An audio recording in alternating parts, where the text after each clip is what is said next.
예레미야뿐만이 아니라 성경에 나오는 수많은 선지자들은 하나님을 사모할 뿐만이 아니라 자신의 백성들을 너무나 사랑했습니다. 너무나 사랑했기 때문에 그들이 타락하고 교만하고 하나님께 심판을 받아야 할 그러한 모습들에 대해서 반드시 돌이키고 회개하여서 하나님 앞에 겸손한 모습으로 우상을 버리고 바알을 버리고 자신들의 어떠한 그런 외식함과 교만함을 버리고 하나님께 나와 무릎을 꿇고 회개하면 그 속에 살 길이 있다는 걸 선지자들은 계속 외치고 하나님께 돌아오라고 얘기했습니다. 그럼에도 불구하고 이스라엘 백성들은 하나님께 돌아오기는커녕 자신들의 신앙은 좋다라고 얘기를 하며 우리는 멸망하지 않는다. 우리에게는 예루살렘이 있고 그 하나님의 성전이 있고 언약궤가 있기 때문에, 그리고 우리는 날마다 제물을 드리고 안식일을 지키고 율법에 모세가 준 율법, 아브라함의 후손이라는 그러한 것 때문에 우리는 절대로 멸망하지 않는다, 망하지 않는다라고 이야기를 했습니다. 여러분, 직분이 지켜주는 게 아니라 관계가 지켜주는 거예요. 우리가 모태신앙이고 목회자이고 집사하고 권사하고 장로님이고 직분이 구원하는 것이 아니라 그 사람의 신앙. 근데 그 사람의 신앙과 믿음이 뭐냐면 하나님과의 관계의 문제예요. 외부로 보이는 어떤 드러나는 그런 모습들보다 내 안의 중심이, 내 삶이 하나님과 어떻게 관계를 맺고 하나님 보시기에 어떠한 모습이냐에 따라 하나님께는 가치가 있고 가치가 없고를 하나님께서 판단하실 일이죠. 하나님 보시기에 판단하셨을 때 가치가 있다면 어떤 일이 있다 할지라도 지켜주시는 것이고, 가치가 없다면 아무리 잘 되는 것 같아도 하나님께 버리시면 그 영혼은, 그 인생은 아무것도 아닌 거예요. 끊임없이 선지자들을 통해서 하나님께서는 이스라엘 백성들에게 돌아오라고 말씀을 하셨지만 결국은 돌아오지 않았던 그런 상황이었습니다.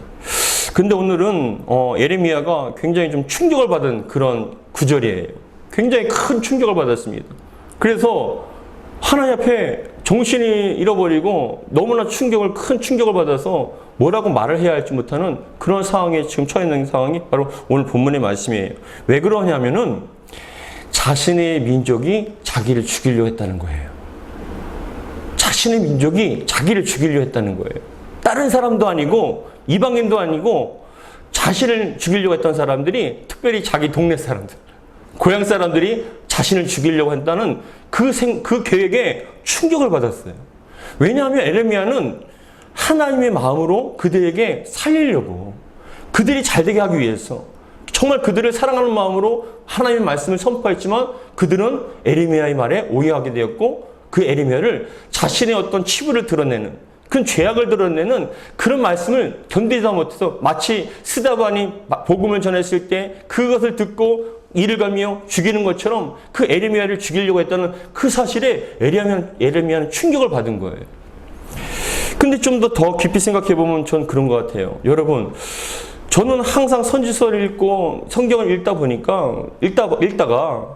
불현듯 제가 오늘도 다시 한번 깨달은 게 무엇이냐면, 오늘 예레미야를 읽고 또 설교를 준비하면서 다시 한번 제가 새삼스럽게 느꼈던 건 뭐냐면 그거예요. 예레미야가 지금 말씀을 전하는 대상이 누구죠? 예레미야가 지금 말씀을 전하는 대상이 누구예요? 이스라엘이에요. 이방인이 아니에요. 하나님을 알고 하나님 믿는다, 자신들은 구원받았고 신앙이 좋다가는 그 이스라엘 향해서 예레미야는 말씀을 전하고 있는 거잖아요. 왜요? 타락했기 때문에, 변질되고 하나님 앞에 죄를 지었기 때문에 그 죄에서 돌이키고 우상을 버리고 그 타락한 길에서 돌아오라, 그래야만 너희는 살 수 있다라고 그렇게 얘기한 대상이 바로 이스라엘이잖아요. 타락한 이스라엘. 그러면 여러분, 이 말씀을 통하여서 우리들에게도 마찬가지입니다. 이방 사람들이 아니라 우리를 향한 말씀이에요. 예수 믿는 우리들에게 하신 말씀이에요. 하나님 믿는다고 하는 우리를 향한 말씀이에요. 어떤 사람에게요? 타락한 사람들에게. 시대가 바뀌어지면 바뀌어질수록 하나님 앞에 온전한 거룩한 모습이 아니라 시대와 점점점 같이 동반하여서 세속화되고 물질화되고, 더 나가서 하나님이 떠난 인본주의의 그런 신앙, 그런 믿음에서 타락한 그런 신앙이 교회에게, 우리 성도들에게 주시는 말씀인 거예요. 그래서 저는 새삼 느낀 게 뭐냐면은, 이 말씀은 복음을 모르는 사람들에게 들어야 할 말씀이 뿐만이 아니라 우리에게 주신 말씀이구나, 우리가 들어야 할 말씀인 걸 다시 한번 깊이 느끼게 된 거예요. 근데 이 에레미야가 지금 충격을 받은 게 뭐 때문이라고요? 그렇게 말씀을 생명받쳐 전했던 그런 대상들이 자기들이 듣기 싫다고 죽이려고 한다는 그 사실에 에레미야는 충격을 받은 거예요. 야, 세상 말도 아니고 거짓말도 아니고 하나님의 진리를 선포하고 생명의 말씀을 선포하고 돌이키라고 말씀했는데 그것을 갖다 죽을 일인가라고 에레미야는 충격을 받은 거죠. 근데 18절에 보니까 뭐라고 말씀하냐면 여러분 같이 읽어보겠습니다. 18절 시작. 여호와께서 내게 알게 하셨으므로 내가 그것을 알았나이다. 그때에 주께서 그들의 행위를 내게 보이셨나이다. 에레미야는 꿈에도 몰랐던 거예요. 지금 그들이 어떤 계획을 갖고 있고 자신을 향한 어떤 계획이 있는지를 꿈에도 몰랐다는 거예요. 근데 하나님께서 알게 해주신 거예요. 근데 어떤 계획입니까? 죽이려고 했다는 것이죠. 에레미야를 죽이려고 했다는 거예요. 여러분, 무서운 말씀 아닙니까? 여호와께서 내게 알게 하셨으므로 내가 그것을 알았습니다. 하나님께서 안 알려주셨으면 모르는 거죠. 근데 알려주셨어요. 그때 주께서 그들의 행위를 내게 보이셨다는 거예요. 알게 해주셨다는 거예요. 뭘 꾸미고 있고 무엇을 작당하는지. 근데 19절에 보니까 뭐라고 얘기하냐면 우리 19절 같이 읽겠습니다. 시작. 나는 끌려서 도살당하러 가는 순한 어린 양과 같으므로 그들이 나를 해하려고 꾀하기를 우리가 그 나무와 열매를 함께 박멸하자. 그를 살아있는 자의 땅에서 끊어서 그의 이름이 다시 기억되지 못하게 하자 함을 내가 알지 못하였나. 꿈에도 모르는 거죠. 근데 하나님께 알게 해주시고 보여주신 거예요. 그들이 어떤 계획을 했습니까? 그를 갖다가 끌어서 에레미야를 끌어서 어린 양같이 도살장에 끌어서 죽여버리자. 그 이름을 갖다가 박멸해버리자. 우리와 함께 숨도 쉬게 하지 말자. 증오의 대상이 되어버린 거예요. 왜요? 하나님 말씀을 선포하는데 주님의 뜻대로 거룩하게 살자고 하는데 죄 짓지 말자 하는데 그게 죽을 일이라는 거예요. 근데 그 말을 점점점 듣기 싫은 거예요. 시대가 악하면 악할수록 타락하면 타락할. 이 시대는요 가장 하나님의 진노가 가장 창궐한 시대 아닙니까? 이제 심판을 결정하시고 바벨을 통해서 이 나라를 멸망시키려고 하는 그런 어둠의 시대. 여러분 지금 시대도 마찬가지 아닙니까? 어둠의 시대가 점점점 강건해지고 창궐해질 때 악한 영들이 가득해질수록 성도들과 목회자는요 더 나가서 하나님 말씀 듣기를 기뻐하지 않는 거예요. 평안하다 축복의 말씀 잘 되는 말씀만 듣지 내 죄를 드러내서 그렇게 살면 심판받습니다라는 그렇게 살면 지옥에 갑니다라는 그런 어떤 내 죄를 드러내고 지옥에 대한 얘기를 심판에 대한 얘기를 듣고 싶어 하지 않는다는 거예요. 근데 뭐라고 얘기하냐면은 20절에 보니까 같이 읽겠습니다. 시작. 공의로 판단하시며 사람의 마음을 감찰하시는 만군의 여호와여 뭐라요? 나의 원통함을 주께 아뢰었나니 그들에게 대한 주의 보복을 내가 보리이다 하였더니 공의로 판단하시며 뭐라고요? 사람의 마음을 감찰하셔요. 사람의 마음을 감찰하셔요. 내가 어떤 마음을 갖고 있는지 여러분들이 어떤 마음을 갖고 있는지 하나님 향해서 어떤 마음이 있는지 하나님께서 감찰하셔요. 근데 공의로 판단하시며 사람의 마음을 감찰하시는 만군의 여호와여 뭐라고요? 나의 원통함을 주께 아뢰었사오니 그들에게 대한 주의 보복을 내가 보리이다라고 그렇게 하나님께 고백을 한 거예요. 여러분 예언자의 탄식은 참 충격적이었고 너무나 배반감이 너무나 큰 거였죠. 이럴 수가 있는가? 내가 그들을 위해서 얼마나 기도했고 얼마나 목숨 바쳐 기도하고 얼마만큼 정말 마음을 주었는데 근데 이러한 반응은 이 에레미야만 그런 것이 아니라 엘리야도 그랬죠. 그렇게 자신이 하나님께 돌아오라고 그 바알에게 너희들은 바알이 신이 아니고 바알에게 붙어있으면 너희들은 심판을 당할 것이다 라고 얘기하면서 그렇게 갈멜산에서도 하나님이 진정한 신인가 바알이 진정한 신인가를 그 갈멜산에서 위대한 영적 전투 가운데 승리했으면 이 엘리야는 돌아올 줄 알았죠. 근데 그들은 돌아오지 않고 오히려 엘리야를 배반하고 배척을 했습니다. 대적을 했습니다.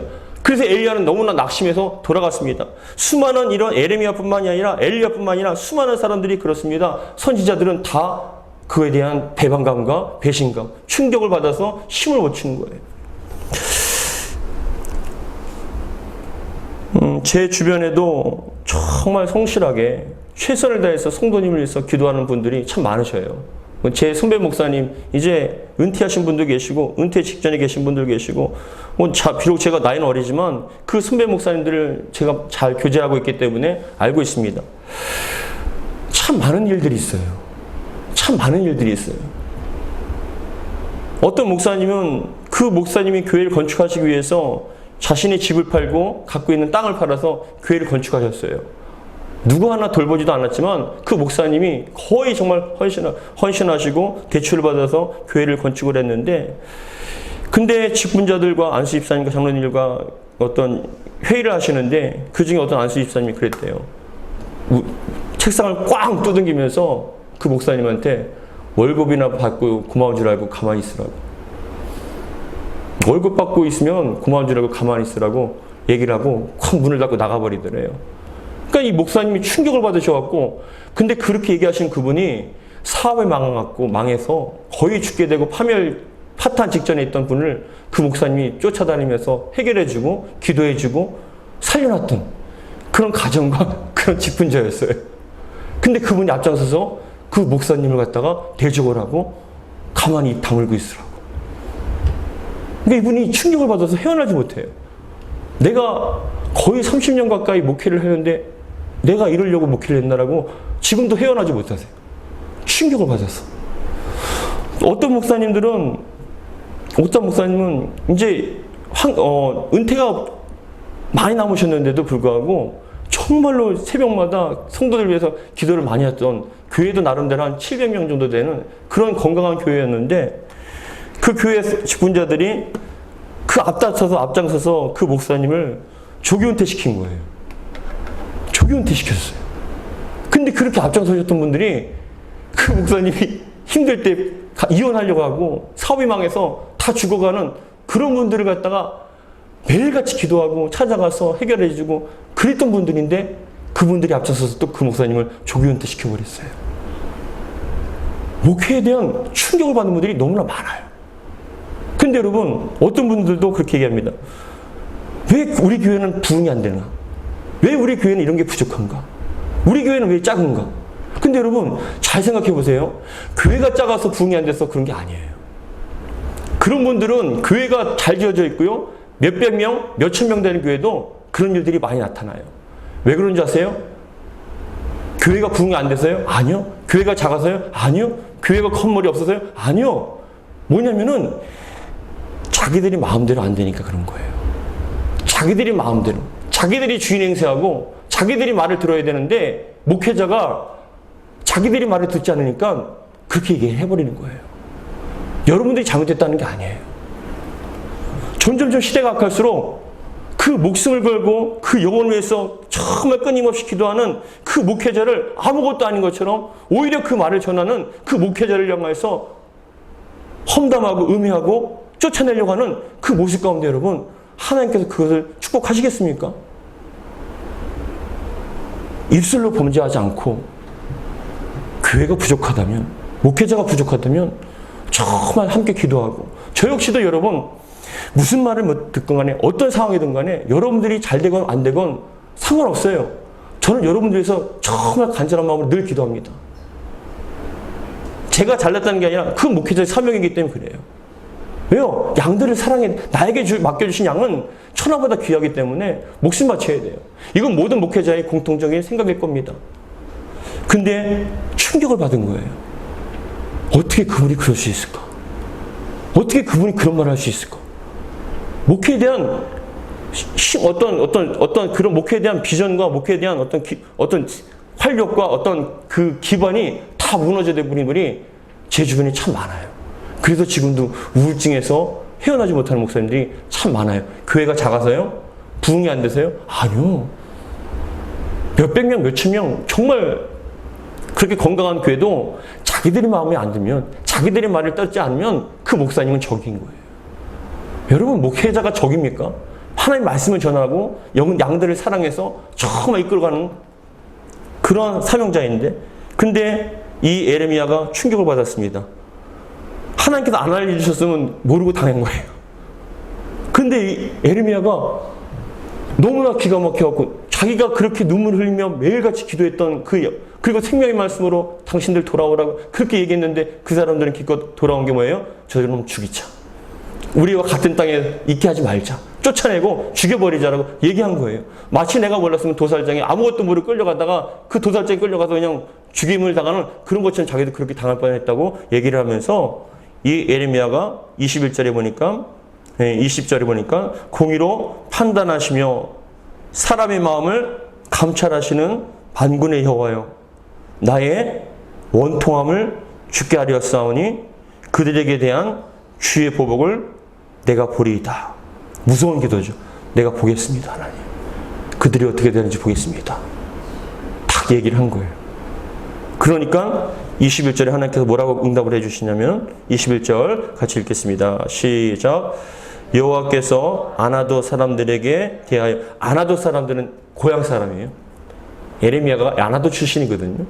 아나도 사람들이 뭐라고 하냐면 아나도 사람들에게 대하여 이와 같이 말씀하시되 같이 그들이 시작 그들이 내 생명을 빼앗으려고 찾아 이르기를 너는 여호와의 이름으로 예언하지 말라 두렵건대 뭐라고요? 우리 손에 죽을까 하노라 하도다. 그러므로 만군의 여호와께서 이와 같이 말씀하시니라 보라 내가 그들을 벌하리니 청년들은 칼에 죽으며 자녀들은 기근에 죽고 남은 자가 없으리라. 내가 아나도 사람에게 재앙을 내리니 곧 그들을 벌할 해니라. 벌할 해라는 게 뭐냐면 기간을 정하신 거죠. 그때가 되면 반드시 그런 일이 벌어질 것이라고 하나님께서 말씀해 주신 거예요. 근데 그렇게 됐어요. 여러분 무서운 거예요. 저도 여러분들 위해서 목숨을 걸고 여러분들도 저를 위해서 함께 기도하고 함께 세워나가는 그런 교회, 그런 관계. 하나님께 마음을 감찰하시잖아요. 저도 여러분들 향한 마음이 온전하지 못하면 하나님께 감찰하시니까 저를 하나님께서 꾸짖으시겠죠. 그렇죠? 그건 분명한 얘기입니다. 근데 여러분들도 마찬가지예요. 부족하더라도 교회에 대해서 아니 목회자에 대해서 누구에 대해서 부족하면 그거에 대해서 말한 게 아니라 기도를 해주세요. 그리스도 하나님께서는 깨닫게 하시고 이끌어 주십니다. 모르시는 것 같습니까? 다 알게 되어 있어요. 근데 그 입술로 범죄한 자들은 당하는 하나님의 보복은 무서운 거예요. 기억하시기 바랍니다. 근데 이 예레미야가 이어서 또 말씀을 합니다. 하나님, 제가 너무나 이해가 되지 않는 게 있는데 하나님을 잘 믿는다고 하면서도 그런데도 불구하고 하나님께 마음을 떠난 이 사람들은 잘 먹고 잘 사는 것 같은데 제가 이런 악인들의 형통을 꼭 봐야 됩니까 하나님? 왜 그렇습니까? 라고 또 그렇게 얘기를 한 거예요. 예레미야가 이어서 12장 1절 같이 읽겠습니다. 시작.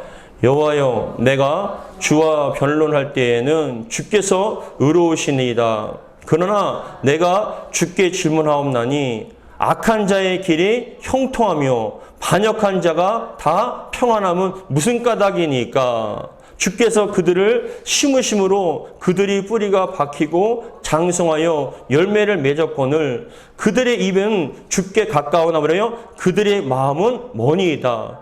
뭐냐면은 하나님께서 그들도 하나님 잘 믿는다라고 얘기한 거죠. 하나님 백성이라는 거예요. 근데 그 마음은 하나님께 떠나 있고 하나님 그들이 보기에는 예레미야가 보기에는 악인인 거예요. 입술로는 주여 주여 하는데 그 삶은 전혀 형편없을 뿐만 아니라 하나님과 관계없고 멀어진 그런 사람들인데 왜 그들은 잘 먹고 잘 삽니까? 그리고 그들은 하나님께 심으셨으니까 존재하는 거 아닙니까? 뿌리를 내리고 열매 맺게 해주는 거 아닙니까? 제가 그런 것을 왜 봐야 됩니까? 라고 이렇게 하나님께 또 간구를 한 겁니다.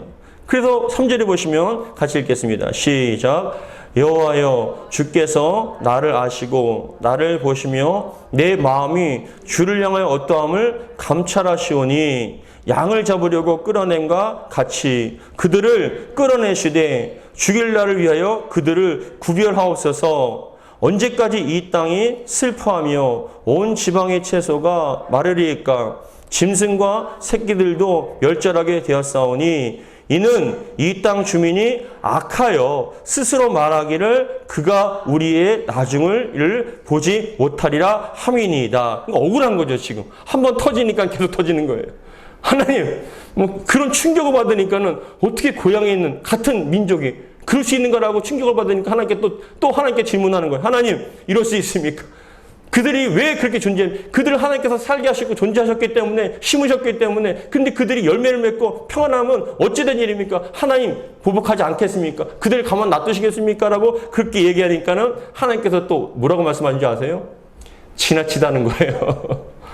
네가 지나치다. 네가 판결자가 되겠느냐? 라고 말씀을 하시면서 또 뭐라고 말씀하시냐면, 너는 묵묵히 네 삶을 감당해라. 할렐루야.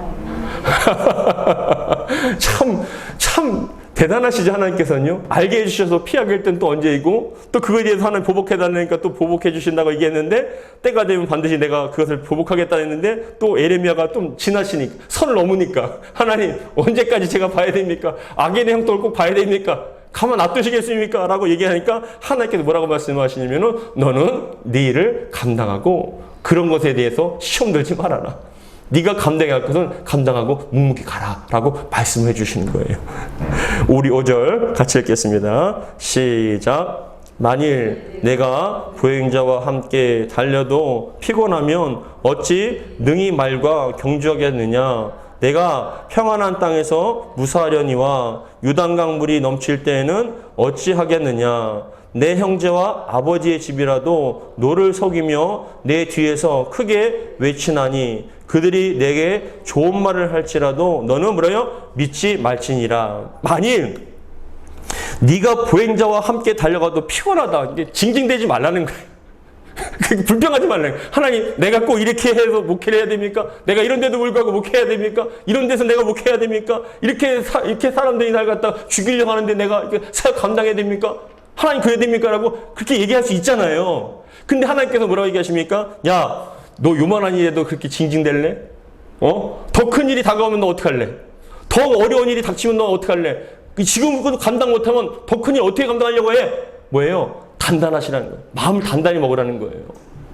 그런 거에 대해서 무너지지 말라는 거예요. 이건 여러분 책망이 아니라 하나님의 사랑의 말씀이시죠. 야, 연약하게 그런 거에 흔들리지 마. 너 그런 거에 마음을 단단히 먹고 그럼에도 불구하고 네 삶을 감당해야 돼. 그럼에도 불구하고 그 영혼을 위해 기도해야 돼. 그 영혼을 위해서 뛰어야 돼. 그건 감당하지 못하면 앞으로 더 큰 일이 생길 텐데 그 일을 어떻게 너 감당하려고 하냐. 그죠? 그래서 여러분 외롭고 힘들어도 누가 안 알아줘도 심지어는 오해하며 대적하고 그럼에도 불구하고 가야 된다는 거예요.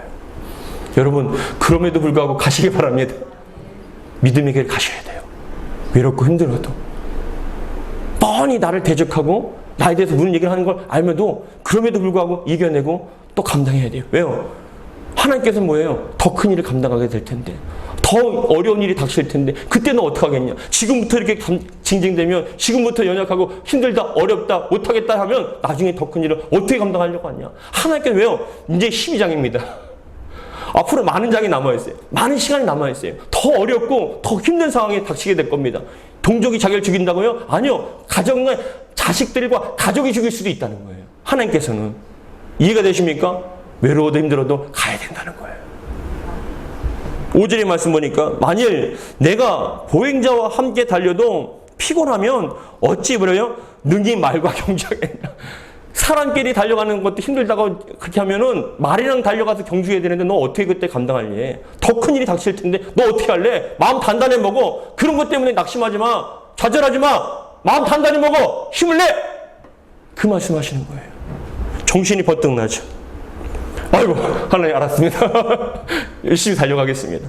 만일 내가 보행자와 함께 달려도 피곤하면 어찌 능히 말과 경주하겠냐. 또 뭐라고 말씀하십니까? 내가 평안한 땅에서는 무사하려니와 요단 강물이 넘칠 때에는 어찌하겠냐. 평안한 땅에서도 이렇게 못 간다고 얘기하면 강물이 넘칠 때 너 어떻게 가려고 하냐. 그 강물 거센 물살을 어떻게 헤엄치고 어떻게 이겨나려고 하냐. 마음 단단히 먹으라는 거예요. 그러면서 6절의 말씀은 내 형제와 아버지의 집이라도 너를 속이며 이제는 좀 더 적극적으로 동네 고향 사람들 뿐만 아니라 어떻게 해요? 네 형제와 아버지도 너를 속이며 내 뒤에서 크게 외친다는 거예요. 저주한다는 거예요. 죽이려고 한다는 거예요. 여러분 마지막 시대는 진리를 좋아하지 않아요. 듣고 싶은 것만 들으려고 합니다. 들어야 할 말씀을 듣는 게 아니라 듣고 싶은 만 듣는 그런 시대를 우리는 살고 있습니다. 그렇기 때문에 뭐야?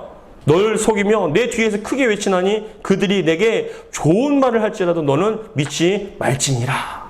뭐예요? 하나님만 바라보고 달려가라는 것입니다. 사랑하는 성도 여러분, 주변이 어떤들 상관하지 마시고, 우리 여러분 가운데서도 아유 목사님 이러지 않습니까? 저럴 수 있습니까? 힘듭니다. 저렇습니다. 아니요. 그럼에도 불구하고 나가자고요.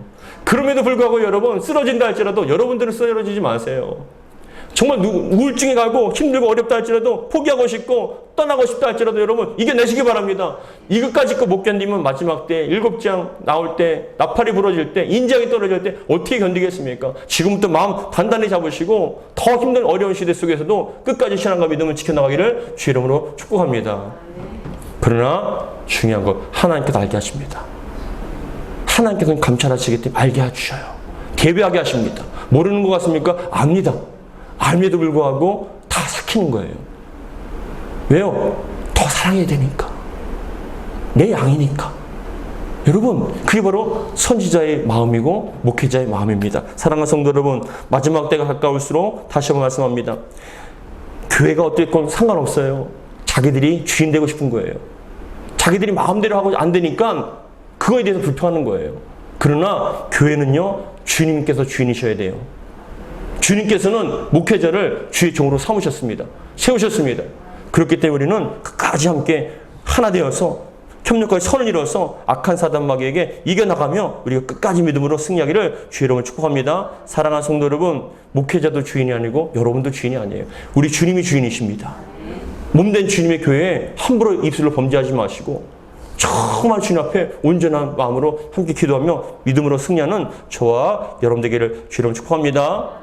이 예레미야는 충격을 받았습니다. 어떻게 나를 죽이려고 했을까? 이런 모의를 했을까?